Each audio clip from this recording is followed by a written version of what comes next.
ঝটপট মজার নাস্তা বানিয়ে নিতে পারেন হাতে 5 মিনিট সময় থাকলেই। হ্যালো এভরিওয়ান, আসসালামু আলাইকুম। আমি লামিয়া, আপনারা দেখছেন লামিয়া রোমান কিচেন। আজকে আমার রেসিপি বিফ চাপ। খুব সহজে খুব সহজভাবে কিভাবে তৈরি করা যায় বাসায় সেই রেসিপিটাই দেখাবো আমি। এখানে আমি প্রথমেই হাফ কেজির মতো গরুর মাংস নিয়ে নিলাম। একটু পাতলা পাতলা করে কেটে নিতে হবে, যাতে এতটাও পাতলা কাটতে হবে না যাতে ভাজার সময় তেলের সাথে মিশে যায়। এরকম কাঁটা চামচ বা বিফ হ্যামার থাকলে ওগুলো দিয়ে একটু থেতলিয়ে নেবেন। তবে আমার কাছে শিলপাটায় যে থেতলায় ওটা আমার কাছে একদমই ভালো লাগে না, কারণ ওটা আমার কাছে মনে হয় মাংসটা ছিঁড়ে যায় রান্না করতে গেলে। এরকম কাঁটা চামচ দিয়ে একটু একটু করে থেতলিয়ে নেবেন। মাংসর পিস যে লম্বা লম্বা হতে হবে এরকম না, তোমার কাছে যেরকম মাংস থাকে সেরকম মাংস দিয়ে করতে পারবে।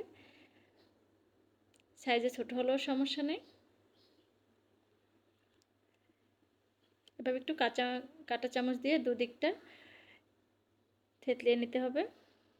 মাংসটাকে আগে থেকে ধুয়ে পরিষ্কার করে পানি ঝরিয়ে রেখেছি। এরপরে সবগুলো মাংস এভাবে করে থেতলিয়ে নেব। দেখে তোমরা অবশ্যই বুঝতে পারতেছো আমি ঠিক কতটুকু মোটা কেটেছি মাংসটা। এখন আমি মশলাটা রেডি করে নেব। এখানে হাফ কেজি মাংস, তোমরা হাফ টেবিল চামচ পেঁপে বাটা দিয়ে দিবে।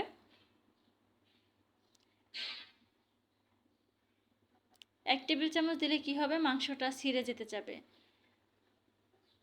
হালকা একটু হলুদ, হাফ চা চামচের মতো কালারের জন্য।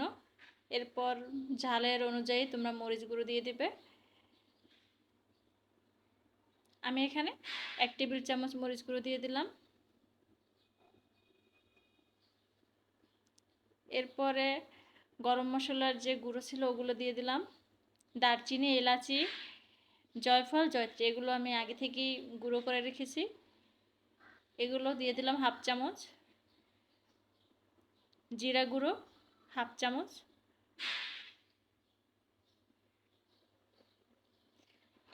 লবণ, এখানে আমি শুকনো মরিচ গুঁড়ো দিয়ে দেব হাফ চা চামচের মতো। তোমরা যে যা এরকম ঝাল খাও সেরকম দিবে। হোয়াইট ভিনেগার চাইলে তোমরা ইউজ করতে পারো, না চাইলে লেবুর রস ইউজ করতে পারো। হাফ চামচের মতো লেবুর রস দিয়ে দিবে।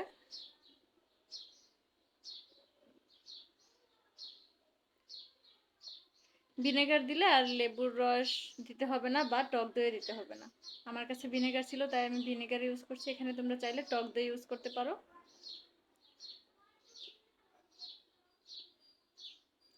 আমি এখানে আগে থেকেই বুটের ডালের ভেষনটা 2 চামচের মতো ইউজ করলাম। এটাকে আমি আগে থেকে গুলে রেখেছি, না হলে আমার কাছে মানে শুকনো অবস্থায় দিলে মনে হয় যে কেমন খুলে খুলে যেতে চায়। এভাবে মানে সফটনেসটা ভালো আসে আর মাংসের সাথে মিশে যায় ভালোভাবে।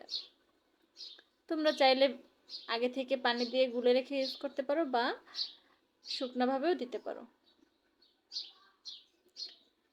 এরপর মাংসগুলোকে ভালো করে মেখে নেব এটার সাথে।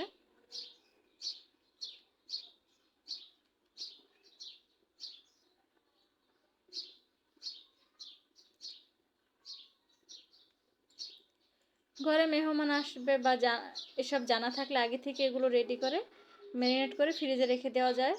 তারপর ঝটপট 3 থেকে 4 মিনিটের মধ্যে ভেজে পরিবেশন করা যায়।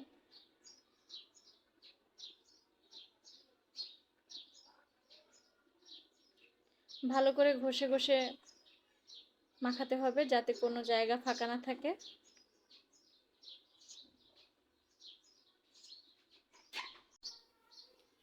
এটাকে ভালোভাবে মেখে ফ্রিজে রেখে দিতে হবে। তোমাদের হাতে সময় থাকলে 10 মিনিট 15 মিনিট রেখে দিলেও চলবে। তারপরেও যদি সময় না থাকে তাহলে তোমরা এটা চটজলদি ভেজেও নিতে পারো। যেহেতু এখানে পেঁপে বাটা দেওয়া হয়েছে তাহলে তেলের ভিতরে দিলে ভালোভাবেই সিদ্ধ হয়ে যাবে 3 থেকে 4 মিনিটের মধ্যে।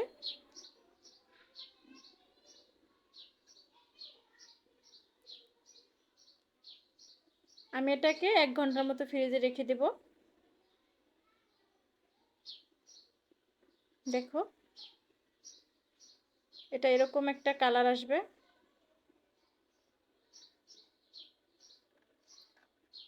ফিরে আসলাম আধ ঘন্টা পরে। আমি এটা ফ্রিজ থেকে বের করে নিয়েছি, নর্মাল ফ্রিজে রেখেছিলাম। এখানে একটা ননস্টিকের কড়াই নিয়ে নিলাম। কড়াইটা গরম হয়ে গেলে তারপর তেল দিয়ে আমি মাংসগুলো আস্তে আস্তে দিয়ে দিলাম। এরপরে ঢেকে 3 থেকে 4 মিনিটের মতো লো হিটে, মিডিয়াম টু লো হিটে রান্না করে নেব।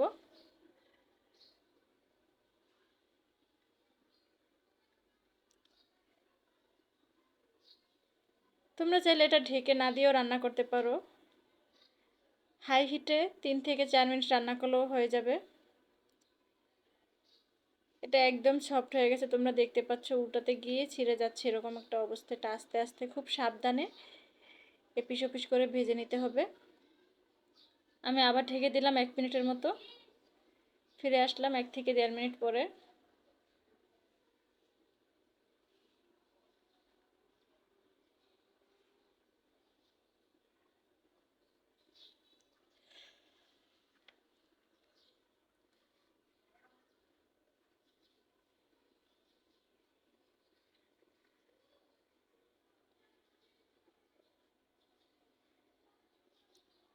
এরপরে চাইলে তোমরা কুরকুরে করে বা জুচি করে ভেজে নিতে পারো, তোমাদের যেরকম খেতে ইচ্ছে হয়।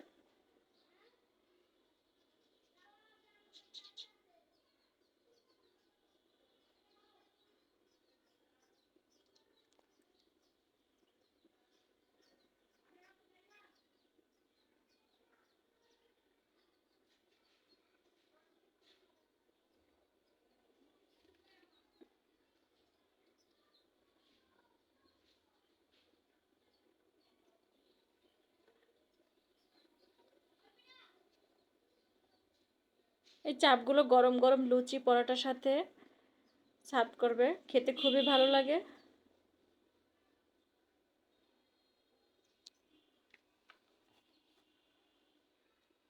আমার এই ভিডিওটি ভালো লাগলে অনুরোধ করব লাইক করে দেওয়ার জন্য আর সাবস্ক্রাইব করে পাশেই থাকার জন্য। এ পর্যন্ত দেখা হবে পরবর্তী কোনো ভিডিওতে। এ পর্যন্ত ভালো থাকবেন। আল্লাহ হাফেজ।